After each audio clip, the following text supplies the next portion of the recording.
आप ये भी नहीं लोगे तो हमको बहुत दुख होगा। बताइए, आज भी हमको एक कथा याद है, ये आहार याद है, और बढ़िया से पूरा आहार, भरपूर आहार हुआ, और बढ़िया से बिल्कुल प्रासुक मीठा पानी। भावना से मीठा होता है, मिठाई डालने से मीठा नहीं होता है, ध्यान रखना। कभी देखना, किसी जलते कुड़ते आदमी के यहां मिठाई खा के आओगे तो भी मिठाई नहीं लगेगी, और किसी सहमान और धर्मात्मा और विनयी श्रावक के यहां सूखी रोटी खा के आओगे तो भी संतोष लगेगा।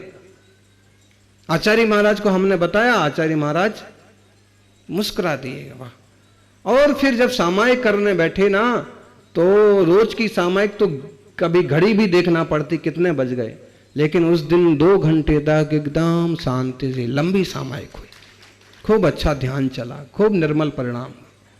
उस जीव की निर्मलता के भाव, आटा कैसे पीसा, गेहूं कब से शुद्ध किया है, दाल कैसे उसने तैयार, घर में कोई नौकर नहीं है, यहां तक कि दूध और सब्जी खरीदने को भी पैसे नहीं है। ऐसे व्यक्ति को कोई अहंकारी भले दरिद्र कहे, लेकिन हमारी दृष्टि में तो सच्चा धर्मात्मा है। इतना बड़ा संघ आया है गांव में, तो कोई तो पड़ेगा, खड़े हो जाओ। उसने इतनी हिम्मत की कि लोग जो कहेंगे कहेंगे, कुछ नहीं था, कुछ नहीं था। ये कुछ नहीं वाले लोगों को तो घुसने ही नहीं देना चाहिए। समाज में कुछ ऐसे कीड़े होते हैं कि खुद कुछ नहीं करेंगे, दूसरे के यहां घुस घुस करके, और इनके यहां कुछ नहीं था, उनके यहां कुछ नहीं था, उनके यहां इतना था, उनके यहां इतना था, उनके यहां 100 चीजें थी, उनके यहां 10 चीजें नहीं थी, और ऐसा गंदा माहौल करते हैं। साम्यवाद का धर्म है जैन धर्म। महावीर स्वामी ने क्या तो कल्पना की थी और क्या नाटक हो रहा। पारणा के तमाशे, गिफ्ट बांटने के तमाशे, ये करवा लो बस।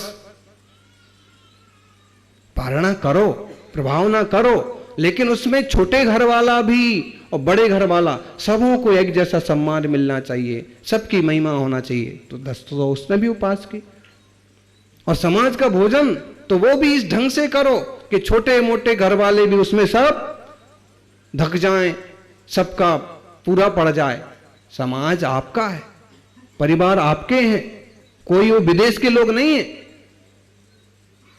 कि इसकी फजीती हो रही तो होने दो। नहीं, समाज के किसी धर्मात्मा की, किसी अच्छे व्यक्ति की फजीती होना पूरे गांव की फजीती है। और किसी को पीछे छोड़ना ये भी कोई बुद्धिमानी नहीं है। जहां तक बनता है साथ में लेके चलो, एडजस्ट करो, कम ज्यादा कैसे भी आपको रहना है, आपको आना है। ज्ञानी जब से पैसे से नापने की परंपरा चालू हुई है, तब से बहुत ज्यादा समस्याएं पैदा हो।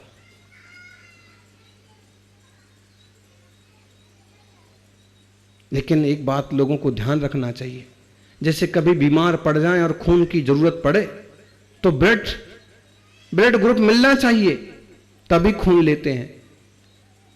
ऐसे ही जब हम धन कमाते हैं, अब ये तो हो गया कि बहुत धनी बनना है, लोभ तो है, बनना भी है, लेकिन एक बात ध्यान रखो, कितनी कोशिश करो, कितना धन कमाओ, लेकिन धन का ब्लड ग्रुप भी चेक कर लो। धन कहां से आ रहा है, किस सोर्स से आ रहा है। कहीं ऐसा ना हो कि गलत दवा शरीर में जाए और मरना पड़ जाए, और गलत धन आ जाए घर में और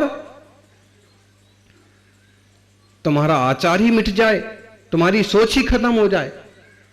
इसलिए कल कोई कह रहे थे महाराज जी, हां कि दान देते हैं और कहीं गलत पात्र में चला गया, सावधानी रखना चाहिए। दान देते वक्त भी सावधानी रखो, गलत पात्र को दान नहीं देना है। वो कथा आती है, सेठ जी ने एक धीवर को 10 रुपए का दान दे दिया। मछली मारने वाला था, आदत वही थी, जाल खरीदा, मछली मारना चालू कर दिया। नुकसान सेठ जी को चालू हो गया, नुकसान पर नुकसान, तकलीफ पर तकलीफ। एक मुनिराज को पूछा कि भगवान मैं तो दरिद्र हो गया, कारण? उन्होंने कहा कभी किसी धीवर को इतना दान दिया था? मैं तो करुणावान हूं, किसी को भी दान देता था। दान दो, लेकिन कहीं वो मांस तो नहीं खा रहा, उसका शराब तो नहीं पी रहा है, कहीं उसका वो मछली का जाल तो नहीं खरीद रहा है।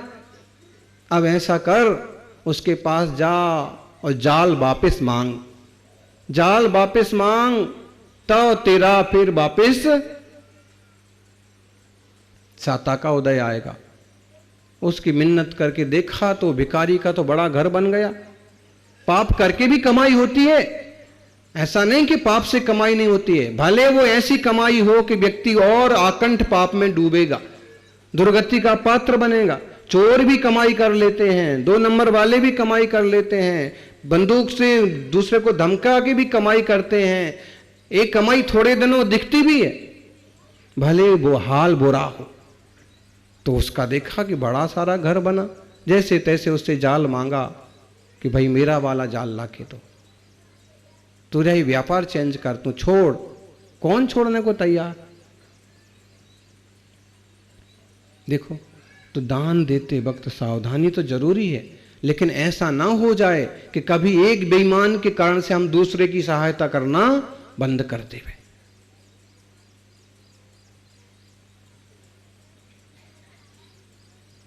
और डाकू खड़क सिंह की कहानी आती है ना, बाबा भारती की कहानी बहुत बार सुनाते हैं हम सामान्य सभाओं में।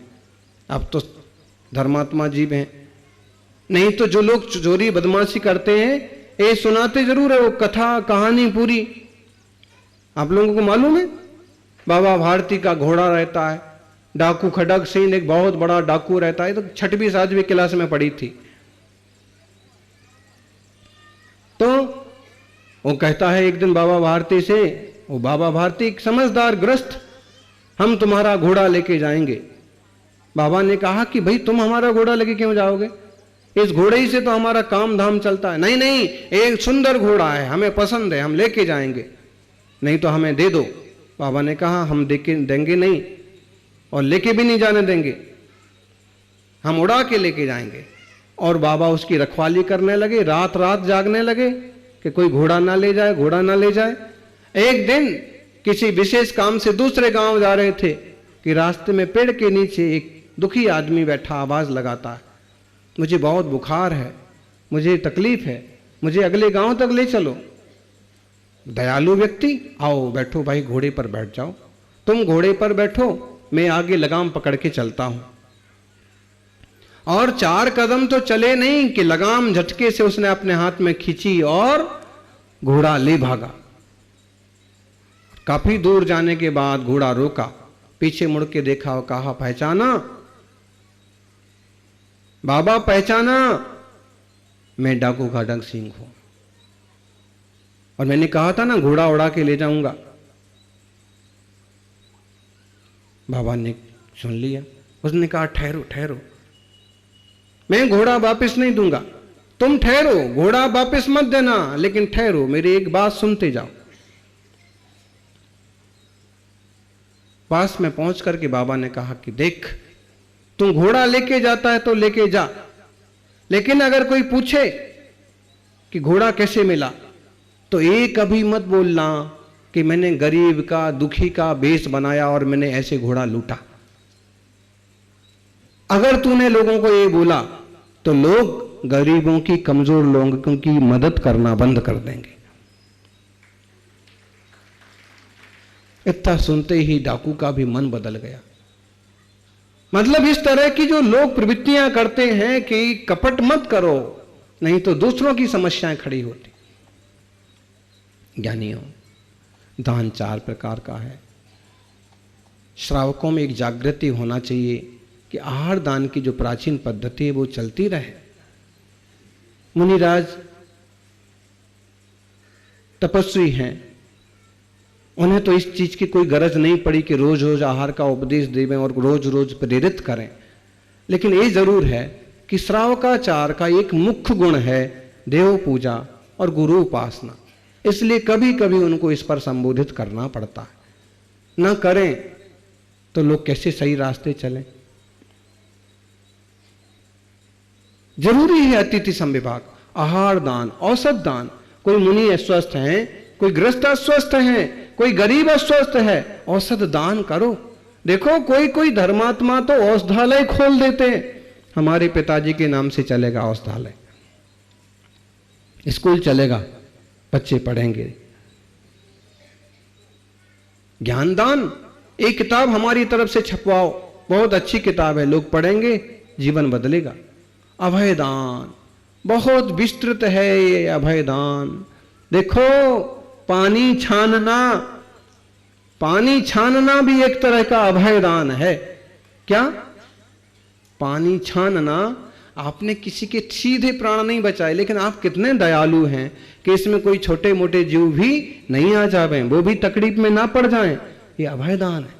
देखकर चलना यूं ईर्ष्या समिति है, लेकिन बहुत बड़ा अभयदान है, वो कोई जीव को चल ना जाए, कोई मर ना जाए। गाड़ी कम से कम यूज करना एक तरह का अभयदान है कि जाएंगे व्यर्थ में, दिखेगा नहीं नीचे हैं। आधा किलोमीटर जाना है तो क्या गाड़ी, 1 किलोमीटर जाना है तो पांव किस लिए? आजकल तो भाई साहब के पास बुलेट हो ना हो, लेकिन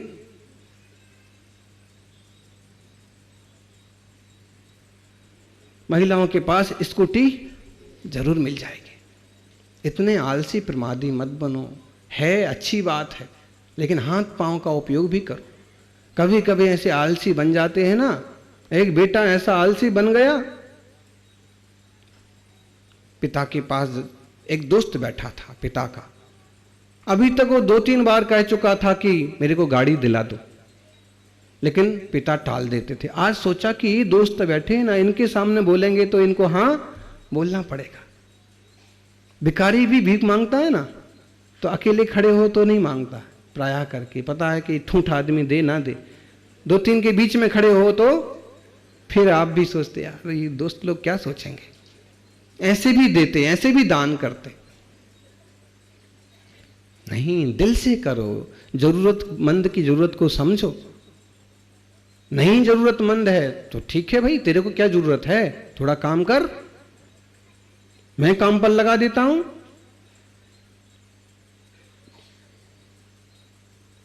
पिताजी मैं कॉलेज में पहुंच गया हूं, मुझे गाड़ी दिला दो। पिता ने कहा, पिता भी पिता ही थे, ठूठ। उनने भी कहा कि तेरे को काय बात की गाड़ी चाहिए। उनने लिहाज ही नहीं किया कि दोस्त बैठा है कि नहीं बैठा है, काय बात की गाड़ी क्या करेगा, मुझे कॉलेज जाने के लिए चाहिए। पिता ने कहा, कॉलेज? 4 कदम पर तो तेरा कॉलेज है और गाड़ी चाहिए। भगवान ने 2 पांव किस लिए दिए हैं? 2 पांव भगवान ने किस लिए दिए? उसका जवाब देता है बेटा। क्या जवाब देता है? 1 पांव ब्रेक पर रखने के लिए, दूसरा पांव एक्सीलेटर पर रखने के लिए। 2 पांव इसलिए दिए, उसके कहने का मतलब था कि 2 पांव है तो चल के जाओ, और वो अर्थ क्या उसने निकाला। ऐसे आलसी मत बनो, पैदल चल करके देखते हुए चलना भी एक तरह का अभयदान है। औषध शास्त्र अभय आहार, ये अभयदान हो गया। मुनि राजों को आपन ऐसा न सोचें कि श्रावक ही दान कर पाते हैं। जिनको श्रावक धर्म की समझ नहीं है, ऐसे कई सारे दूसरे दूसरे लोग, आदिवासी बंधु हैं, ब्राह्मण कहो मुस्लिम तक। मुनिराज निकले और उनको अंधेरा हो रहा था। वो कहता है कि आप यहीं रुक जाओ, हमारी झोपड़ी में ठहर जाओ, आगे जंगल है, कहां जाएंगे आप। अभय दान दिया उसने मुनिराज को, रक्षा की है, हैं? हमारे साथ तो खूब घटनाएं घटी। निमाड़ में खरगोन के पास बिहार चल रहा था हमारा, तो हमको एक प्रतीक्षालय में ठहरना पड़ा। अंधेरा होने लगा तो जिस पर लोग रुक जाते हैं ना, तो हम 2 साधु थे तो वहां रुकना पड़ा। तो फिर क्या हुआ कि एक भिखारी शराबी टाइप का व्यक्ति आया और वो कुछ भी अपना रोटी निकाली, प्याज निकाली, खाने लगा। और फिर भी देखो उसकी, अब जो भी हो, उसकी देने की भावना देखो, या कहो अपनी भारतीय संस्कृति। वो पूछता है कि बाबा रोटी खाओगे? बाबा रात को रोटी, प्याज खाओगे? अब चाहे भावना से पूछ रहा हो, चाहे शराब के नशे में पूछ रहा, जो भी है, हम दोनों चुपचाप बैठे, साधु क्या बोले। इतने में एक आदिवासी बंधु, पीछे से उसका थोड़ी दूर पर घर था, कोई बस्ती नहीं थी वहां पर, 2-3 झुग्गी झोपड़ियां खेत के हिसाब से, तो वहां पर वो आया, उसने देखा उसको, बाहर निकल, महाराज जी बैठे हैं यहां पर, उसको बाहर निकाला, नहीं निकलता, जबरदस्ती निकाला तो सड़क पर जाके लेट गया। जोर से पानी बरस रहा था, उस दिन की बात है, उस टाइम जोर से पानी बरसने लगा। मैंने इशारे से फिर कहा, थोड़ी थोड़ी सी लाइट थी उसमें, इशारे से मैंने कहा कि सड़क पर लेटा है, बस आएगी तो कुचल जाएगा। तो वो बोलता है कि मैं आपको परेशान नहीं देख सकता, और ये तो ऐसे नाटकबाज लोग बहुत आते हैं, जो होगा सो होगा। उसको निकाल दिया, वो सही में ही चालू था, थोड़ी देर में चुपचाप उठा और दूसरी तरफ चला गया। फिर वो जो व्यक्ति था ना, वो एक बड़ा सारा फसल काटने वाला दरांता लेकर के आया, बड़ा चारा काटने वाला, ज्यादा पोतने, और आया।